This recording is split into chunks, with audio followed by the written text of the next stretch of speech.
Formula ఈ car race కేసులో మరో కీలక పరిణామం చోటు చేసుకుంది. దీనిపై ఫిర్యాదు చేసిన మున్సిపల్ శాఖ ముఖ్య కార్యదర్శి దానకిషోర్ స్టేట్మెంట్ రికార్డు చేశారు ఏసీబీ అధికారులు. మొత్తం 7 గంటల పాటు దానకిషోర్ స్టేట్మెంట్ రికార్డు చేసినట్టు తెలుస్తోంది. దీని ఆధారంగా మాజీ మంత్రి కేటీఆర్, సీనియర్ ఐఏఎస్ అరవింద్ కుమార్ కు నోటీసులు ఇవ్వనున్నట్టు సమాచారం. ఇక దానకిషోర్ నుంచి పలు కీలక ఫైళ్లను ఏసీబీ అధికారులు స్వాధీనం చేసుకున్నారు. దీనిపై ఇప్పటికే ప్రభుత్వానికి వివరణ ఇచ్చారు దానకిషోర్. ఫార్ములా ఈ రేసు నిర్వహణ కోసం రూల్స్ కు విరుద్ధంగా విదేశీ సంస్థకు సొమ్ములు చెల్లించారని దానకిషోర్ ఏసీబీకి కంప్లైంట్ చేశారు. ప్రభుత్వానికి 54 కోట్ల వరకు నష్టం జరిగిందని అక్టోబర్ 18 ఇచ్చిన కంప్లైంట్లో చెప్పారు దానకిషోర్. ఇక బీఆర్ఎస్ హయాంలో మున్సిపల్ శాఖ మంత్రిగా ఉన్న కేటీఆర్ ను కేసులో A1 గా ఏసీబీ కేసు నమోదు చేసింది. అప్పటి మున్సిపల్ ప్రధాన కార్యదర్శి అరవింద్ కుమార్ A2, హెచ్ఎండీఏ అప్పటి చీఫ్ ఇంజనీర్ బిఎల్ఎన్ రెడ్డి A3లను ఎఫ్ఐఆర్లో చేర్చింది.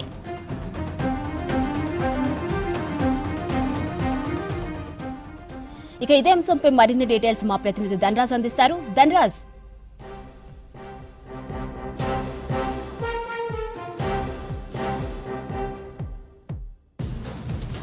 ఫార్ములా కేసు వ్యవహారంలో ఇప్పటికే అప్పుడు ఉన్నటువంటి బీఆర్ఎస్ ప్రభుత్వ హయాంలో ఉన్నటువంటి మున్సిపల్ శాఖ మంత్రిగా కొనసాగిన కేటీఆర్కు అదేవిధంగా అరవింద్ కుమార్ను A2గా చేర్చడం జరిగింది. అదేవిధంగా మాజీ చీఫ్ ఇంజనీర్ అయినటువంటి A3గా ఉన్నటువంటి బిఎల్ఎన్ రెడ్డికి A3గా చేర్చి ఆ తర్వాత ఏసీబీ అధికారులంతా కూడా ఈ ఫార్ములా కేసు వ్యవహారంలో జరిగినటువంటి అవకతవకల వ్యవహారం పైన కూడా దర్యాప్తు కొనసాగుతుంది. ఈ క్రమంలో చూసినట్టయితే ఈ వ్యవహారంలో తనను అరెస్టు చేయొద్దు, అదేవిధంగా ఈ కేసుకు సంబంధించినటువంటి క్వాష్ పిటిషన్ వేసినటువంటి క్రమంలోనే హైకోర్టులో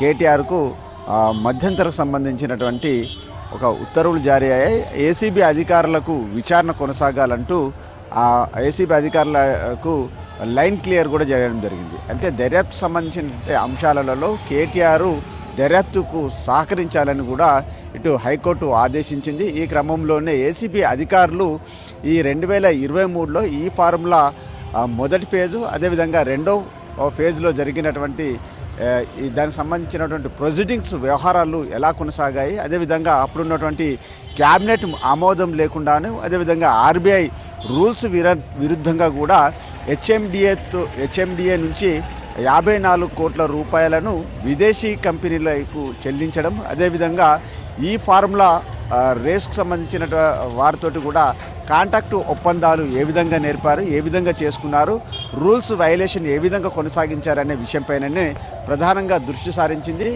అయితే ఇప్పుడు ఏసీబీ అధికారులకు ఐఏఎస్ అధికారి అయినటువంటి దానకిషోర్ ఇచ్చినటువంటి ఫిర్యాదు ఆధారంగా ఆయన స్టేట్మెంటును మొదట ఒకసారి రికార్డ్ చేయడం జరిగింది. ఆ తర్వాత నిన్న సాయంత్రం ఆయన చూసినట్టయితే అంటే ఏసీబీ ఆఫీస్లో కాకుండా ఒక ప్రైవేటు ప్లేస్లలో దానకిషోర్ ఇచ్చినటువంటి ఆధారాలు, అదేవిధంగా అప్పుడు జరిగినటువంటి అవకతవకలకు సంబంధించినటువంటి ఎవిడెన్స్ల పైన కూడా ఆయన స్టేట్మెంటును 7 గంటల పాటుగా రికార్డ్ చేశారు ఏసీబీ అధికారులు. అయితే అప్పుడున్నటువంటి ప్రొసీడింగ్స్ని అన్నిటిని కూడా వైలేషన్ చేయడము, అదేవిధంగా మున్సిపల్ శాఖ మంత్రిగా ఉన్నటువంటి కేటీఆర్ ఆదేశాల మేరకే అరవింద్ కుమారు ఈ ఫార్ములా సంబంధించిన ఆపరేషన్ వ్యవహారాలన్నింటినీ కూడా విదేశీ సంస్థలకు చెల్లింపులు చేయడంలో ఆర్బీఐ గైడ్లైన్స్ను కూడా రూల్స్ విరుద్ధంగా కూడా ఆయన బ్రేక్ చేశారు. అంతేకాకుండా అప్పుడున్నటువంటి ఎలక్షన్ కమిషన్ కోడ్ వైలేషన్ కూడా చేయడం, దీంతో పాటుగా కాంట్రాక్ట్ అంటే చెల్లింపులు జరిపిన తర్వాతనే కాంట్రాక్టు ఒప్పందం కుదుర్చుకోవడంలో కూడా ప్రధానమైనటువంటి అభియోగాలు ఉన్నాయి. అవినీతి నిరోధక శాఖ ఇప్పటికే చూసినట్టయితే 13(1) అదేవిధంగా 120B 409 సంబంధించినటువంటి యాక్ట్ల ప్రకారంగా కూడా పలు సెక్షనబుల్ కేసుల కింద ఇవన్నీ కూడా నాన్ బెయిలబుల్ కేసులు కూడా కట్టింది. దాని ఆధారంగా కూడా దర్యాప్తు కొనసాగుతుంది. అయితే కేటీఆర్ను అదేవిధంగా అరవింద్ కుమార్ను బిఎల్ఎన్ రెడ్డిని ముగ్గురిని విచారించినట్లయితే ఈ కేసుకు సంబంధించినటువంటి వ్యవహారాలలో అప్పుడు జరిపినటువంటి అవకతవకలు, అదేవిధంగా ప్రొసీడింగ్స్, అదేవిధంగా అవినీతికి సంబంధించిన ఆరోపణలపైన ఉన్నటువంటి కీలక అంశాలన్నీ కూడా బయటికి రానున్నాయని ఏసీబీ భావిస్తుంది.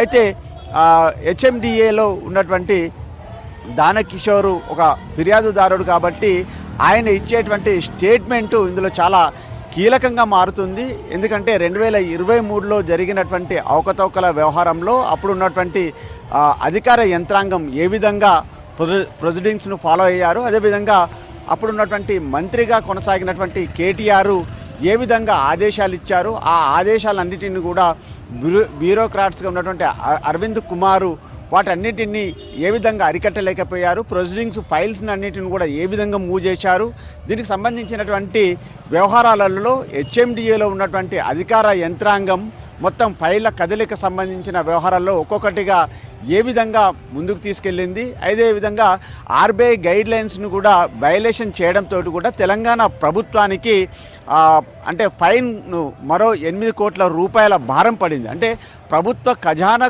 చూసినట్టయితే 8 కోట్ల రూపాయలను కూడా ఇందులో ఫైన్ విధించడం, జరిమానా విధించడం కూడా ప్రభుత్వానికి నష్టం చేకూరేలాగా వ్యవహరించారు.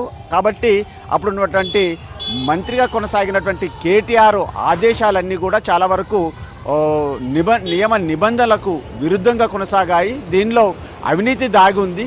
అంతేకాకుండా విదేశీ సంస్థలతో జరిపినటువంటి కాంట్రాక్టు ఒప్పందాలు ఏవైతే ఉన్నాయో డబ్బులు చెల్లించిన తర్వాత కాంట్రాక్టు ఒప్పందాలు చేసుకోవడం అనేది కూడా ప్రధానమైనటువంటి అభియోగం. ఇందులో కుట్రపూరితమైనటువంటి నేరం దాగుంది. కాబట్టి కేటీఆర్ను విచారించినట్టయితే పూర్తి ఆధారాలను కూడా బయటపడనున్నాయని ఏసీబీ అధికారులు భావిస్తున్నారు. ఈ క్రమంలోనే అప్పుడు జరిగినటువంటి మొదటి ఫేజు ఈ ఫార్ములా, అదేవిధంగా సెకండ్ ఫేజ్కు సంబంధించినటువంటి వ్యవహారాల అన్నింటిపైన కూడా ఇప్పటికే ఏసీబీ దర్యాప్తు కొనసాగుతూ ఉంది. అయితే కేటీఆర్ తనను అరెస్టు చేయొద్దు, అదేవిధంగా తనపైన నమోదైనటువంటి కేసులను కొట్టేయాలని హైకోర్టును ఆశ్రయించినటువంటి క్రమంలో ఆయనకు 4 వారాలకు సంబంధించినటువంటి గడువు మాత్రమే ఇవ్వడం జరిగింది. ఈ నెల 30 వరకు మాత్రమే కేటీఆర్ను అరెస్టు చేయొద్దు అనే హైకోర్టు ఆదేశించింది. కానీ విచారణకు మాత్రము ఏసీబీ అధికారులు ఎప్పుడు ఆదేశించినా కూడా దర్యాప్తుకు సహకరించాలని ఆదేశించారు. కాబట్టి ఇక ఏసీబీ అధికారులు కేటీఆర్కు రేపో లేకుంటే ఇవాళ సాయంత్రమో ఈ 1-2 రోజుల్లో మాత్రం ఖచ్చితంగా కేటీఆర్తో పాటు అరవింద్ కుమార్కు అదేవిధంగా బిఎల్ఎన్ రెడ్డికి నోటీసులు జారీ చేస్తారు. నోటీసులు జారీ చేసి ఆ తర్వాత కేటీఆర్ ఇందులో అక్యూజ్డ్ 1గా ఉన్నారు, అదేవిధంగా అరవింద్ కుమారు నిందితుడిగా 2వ నెంబర్ ఉంది, అదేవిధంగా 3వ నెంబర్ అంటే అక్యూజ్డ్ బిఎల్ఎన్ రెడ్డి 3వ వ్యక్తిగా ఉన్నారు. కాబట్టి ఈ ముగ్గురిని కూడా ఏసీబీ అధికారులు నోటీసులు జారీ చేసి వారి యొక్క స్టేట్మెంట్ కూడా రికార్డ్ చేస్తారు. అప్పుడున్నటువంటి ఈ ఈఎఫ్ఓకి సంబంధించినటువంటి వ్యవహారాలు, అదేవిధంగా విదేశీ సంస్థలకు సంబంధించి ఎలా ఒప్పందం చేసుకున్నారు, ఆర్బీఐ గైడ్లైన్స్ను ఎందుకు వయలేషన్ చేశారు, అదేవిధంగా ఎన్నికల కోడ్ ఉన్నటువంటి క్రమంలోనే డబ్బులు చెల్లించాల్సినటువంటి అవసరం ఏమొచ్చింది, అదేవిధంగా క్యాబినెట్ ఆమోదం కూడా ఎందుకు తీసుకోలేదు, ఇందులో మున్సిపల్ శాఖ మంత్రిగా ఉన్నటువంటి కేటీఆర్ ఆదేశాలు ఏ విధంగా ఇచ్చారు అనే వ్యవహారాలపైన కూడా ప్రధానంగా వారి యొక్క స్టేట్మెంట్ రికార్డ్ చేస్తారు. ఆ తర్వాత ఒక్కొక్కరుగా ఇచ్చినటువంటి స్టేట్మెంట్తో పాటుగాను ముగ్గురిని కలిపి కూడా కన్ఫ్రంటేషన్ మెథడ్లో కూడా విచారణ కొనసాగించి వారి యొక్క వాంగ్మూలాన్ని అన్నిటిని కూడా పూర్తిగా రికార్డ్ చేయడం జరుగుతుంది. మొత్తం మీద చూసినట్టయితే బ్యాంకుల ద్వారా జరిగినటువంటి అంటే ఆర్బీఐకి ఇప్పటికీ ఏసీబీ అధికారులు ఒక లేఖను కూడా రాయడం జరిగింది.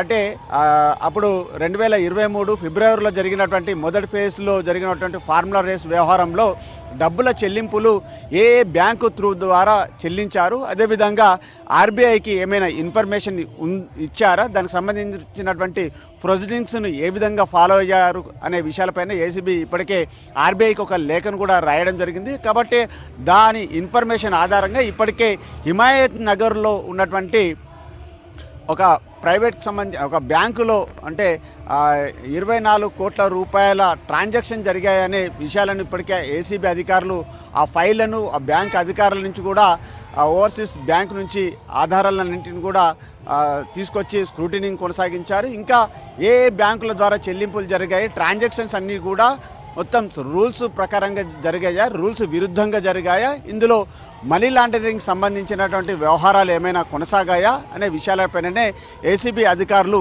దర్యాప్తు కొనసాగిస్తున్నారు. బ్యాంకు ద్వారా జరిగినటువంటి ఏవైతే చెల్లింపుల వ్యవహారాలు ఉన్నాయో వాటి ట్రాన్సాక్షన్ అన్నిటిని కూడా పూర్తిగా ఎంక్వైరీ కొనసాగిస్తున్నారు. ఈ క్రమంలోనే ఏసీబీ డీజీగా ఉన్నటువంటి విజయ్ కుమార్ నేతృత్వంలోను, అదేవిధంగా ఏసీబీ డైరెక్టర్గా కొనసాగుతున్నటువంటి తరుణ్ జోషితో పాటుగాను మొత్తం ఇన్వెస్టిగేషన్ సంబంధించినటువంటి డిఎస్పీ నేతృత్వంలో పలు ఫైళ్ళ అన్నిటిని కూడా ఇప్పటికే స్క్రూటినీ కొనసాగుతుంది. దానకిషోర్ను కూడా ఇచ్చినటువంటి ఇన్ఫర్మేషన్ అంతా కూడా ఇప్పటికే అధికార యంత్రాంగం 7 గంటల పాటు ఆయన ఇచ్చిన స్టేట్మెంట్ను కూడా రికార్డ్ చేసుకొని ఇంకా పలువురికి నోటీసులు జారీ చేసేందుకు గాను ఏసీబీ అధికారులు సిద్ధమయ్యారు.